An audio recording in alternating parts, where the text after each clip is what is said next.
如果你正打算购买苹果手表，那么我建议你一定要等一等。最近根据彭博社和 DigiTimes 都放出了不少新料，看来 Apple Watch Ultra 4和 Series 12这次真的要在今年9月份即将迎来一波大更新。如果说前2代的 Ultra 给人的感觉像是在常规的挤牙膏，那么今年的 Ultra 4绝对是值得大家好好的期待一下。因为从2022年初代发布到现在 ，Ultra 呢一直都是那种硬核的机甲风，所以说戴在手上虽然是非常霸气，但是呢确实是有点厚重。不过根据供应链传出的消息说今年的 Ultra 4会带来一次全新的重新设计，那它依然会保留非常耐造的钛金属的表壳以及蓝宝石的玻璃和经典的按键布局，但最关键的是机身终于要变薄了。这对于嫌弃它太笨重，晚上睡觉想带着它监测睡眠的朋友绝对是好消息，因为日常的佩戴舒适度肯定会直线的上升。另外在核心硬件方面 ，Ultra 4和 Series 12都将换上全新的 S12的芯片，那在工艺升级之后它的能效表现呢会肉眼可见的提升。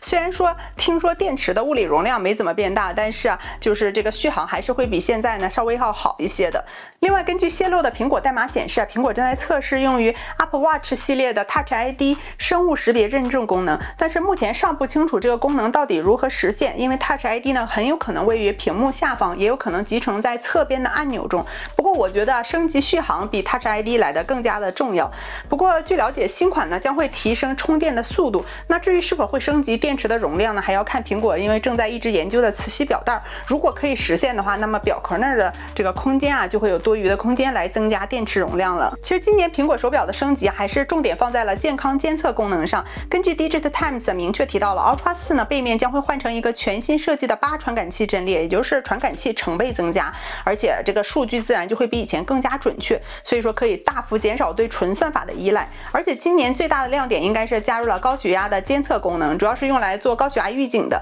而且听说目前正在过美国 FDI 的这个审核。至于无创测血糖的朋友可能还是要耐心点，毕竟小型化技术呢难度摆在那儿，这几年估计还是上不了的。除了硬件方面的升级在软件方面也是有一定的亮点可看的，因为前段时间 WWDC 2026上发布了 WatchOS 27绝对是灵魂所在。只可惜咱们国内的用户目前还上不了 AI， 但是 Ultra 4将会和全新的 Siri AI 以及 Apple Intelligence 深度融合，通过动态应用网格可以更直观的找到常用的功能，并且呢同时 Siri AI 专属的 App 还能让你跨设备无缝接着聊天。最后就是价格方面，因为关于这次苹果硬件涨价来看主要还是集中在 Mac 以及 iPad 这种吃内存的大件上面，因为涨幅是从大概$100到$500不等。那为什么这一次 iPhone、Apple Watch 以及 AirPods 这次是完美躲过了这波涨价呢？最主要的原因是因为 Apple Watch 的内存容量相对比较小，所以说受这波存储芯片涨价潮的即时冲击没那么大。虽然现在没有涨，但是各大外媒的普遍共识是